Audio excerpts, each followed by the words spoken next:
Hello all, my name is Rodimus Prime and we are back again, and since you guys really liked it the first time, I'm going to go ahead and continue on with this, and we are going to be giving our week 2 qualifier predictions.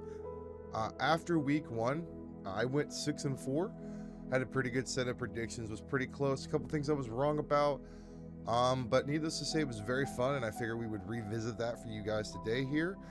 And yeah, and just looking at this week's interesting. Not only is it week 2 of the qualifiers, but it's also bounty week. It means that 6 of the matchups are going to have a 10K bounty on them, and the team that wins will take home $10,000. That's $2,500 per player. Adds a little bit of incentive to these matches and gives it a little bit more to play for. And that is, we're going to be looking at each one of these. We have another glorious set of matches. We got 10 matches this weekend, 6 of them bounty matches. We're going to go through each one today and kind of break them down and look at them for you. But here are my CDL Major 3 Week 2 predictions, guys, and here we go. Looking at Friday, we're going to start with Friday here. Our first bounty match of this upcoming weekend / Friday through Sunday is Boston Breach versus Royal Ravens. Looking back on this, Boston kind of had a little bit of a rough first week. They had one match and they played the New York Subliners, who are right in the high of the Pro-Am win, and they got kind of smacked 3-1. It wasn't close. And you got London, who is playing with a sub right now, and Harry, and they've been kind of a team that doesn't know their identity after the team switch or the replacement, and it's very hard to see what they're going to do and know what they're going to do. And you look at these teams back and forth, and it's going to be close. I feel like it's going to be closer than people give it credit for. I think it might even go 5 matches. But me personally, I think that Boston's going to win this, take home the first bounty match of the weekend, and I think they're going to win it 3-1 and get their first win of the qualifiers.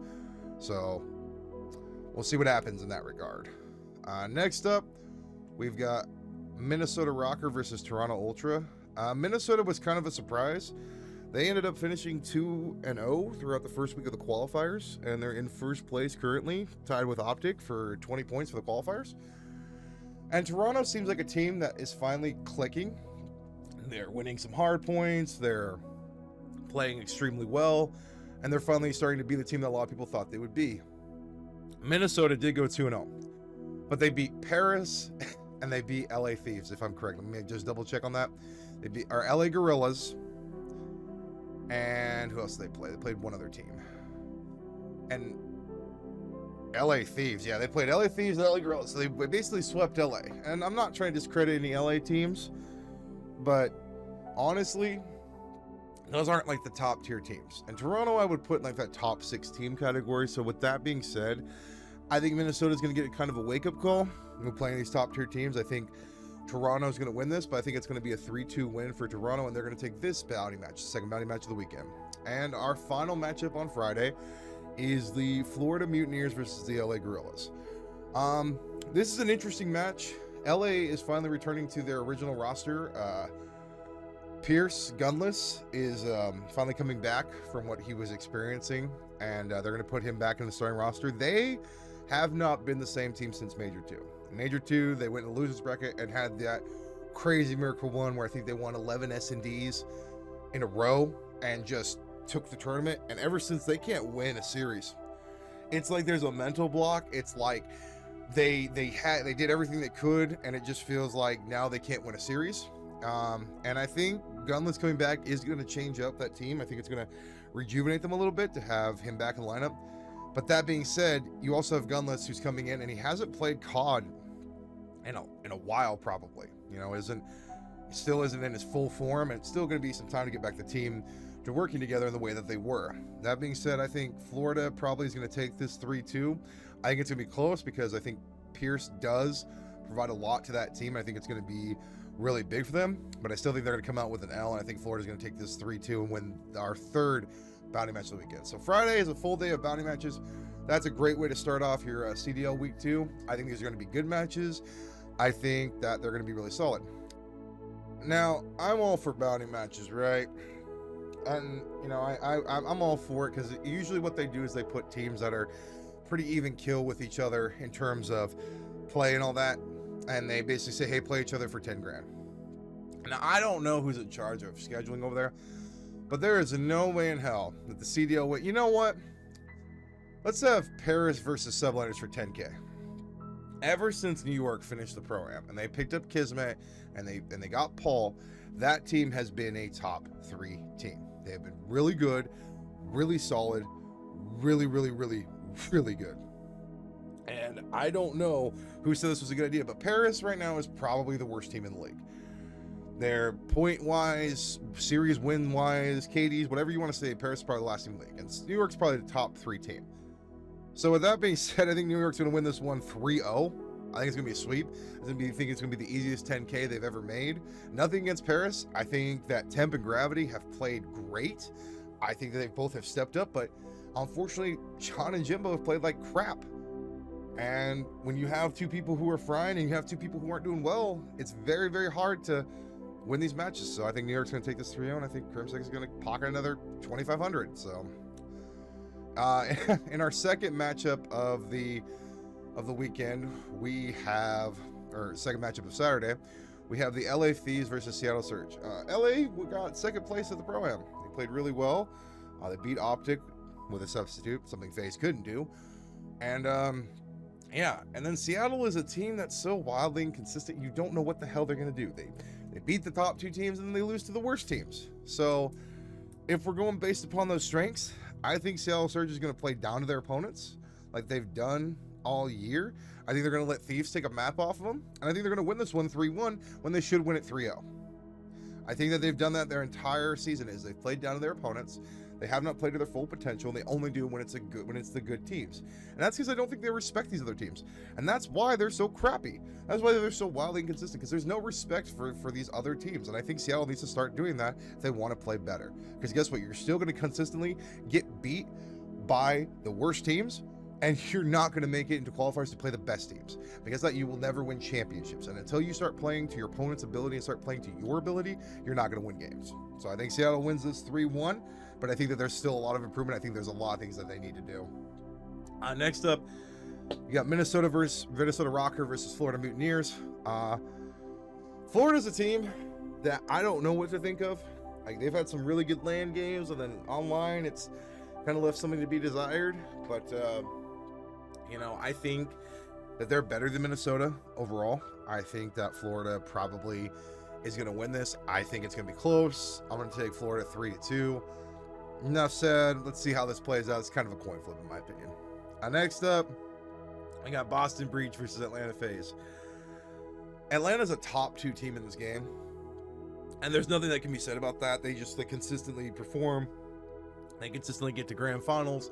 They consistently, you know, get far in these tournaments. They have yet to win a chip this year, which is interesting to say the least, because everybody had them championed as like the team that was going to consistently keep doing it. But I think that they have one team that they can't beat. There's one team that for some reason they can't beat, and it's not Boston. Boston's probably going to get beat here, probably going to be 3-1. And unfortunately, Boston has not been having a very good start to this qualifier, because the way I have them set out and the way it's looking, they're going to be 1-2. And I just I feel bad for them, but it's FaZe and it's Arcties, it's Abeezy, it's Celium, and it's Simp. Guess what? Boston, I'm sorry, you're just not beating that. FaZe wins this 3-1 moving forward. And we move on to the final day of the weekend, Sunday. We've got 3 more matches for week 2 before we finish it out. And we've got, to start out Sunday, we've got Paris Legion facing Los Angeles Guerrillas. Now, these are 2 teams. One's won a major, and one's been at the bottom of the barrel all season long. I think LAG is going to win. But I think that this is going to be one of those moments where they look at it and say, what do we need to do? Because I have them winning 3-2. And when you are playing the dead last team and you only win 3-2 in a 5-game series, there needs to be some reevaluation. There needs to be some soul searching. There needs to be something done. And I don't know what it is. LAG won a major with a substitute. Did the most insane loser bracket I've ever seen.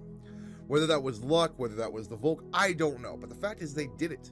In the history books, it will always say LAG won that major too. And I don't know what they need to do to return to that form, but this is not the same LAG that was at the major too. I don't know what happened. I don't know what went wrong, but they need to get back to form if they want to salvage this season still.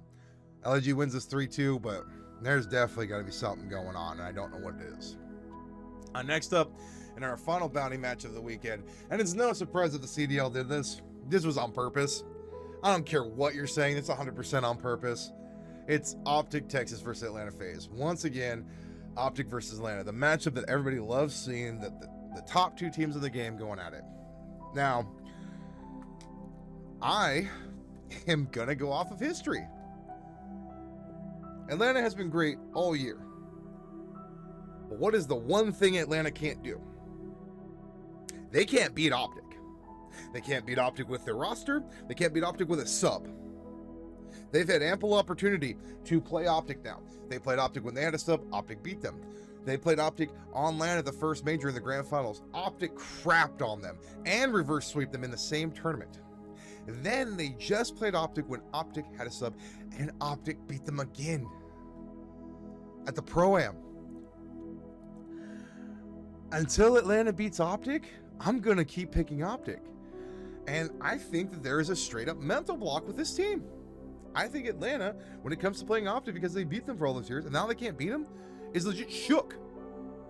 And I will not be surprised. And this is a hot take. Hot fucking take. Throw me against the wall, whatever. I don't see Atlanta beating Optic at all this year.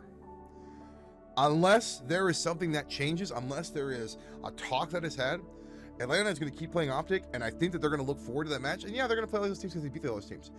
But there is a mental block. And I think Atlanta hasn't figured out what the hell they need to do. So until that happens, I'm taking Optic. I think Optic wins this 3-1. They take 10K.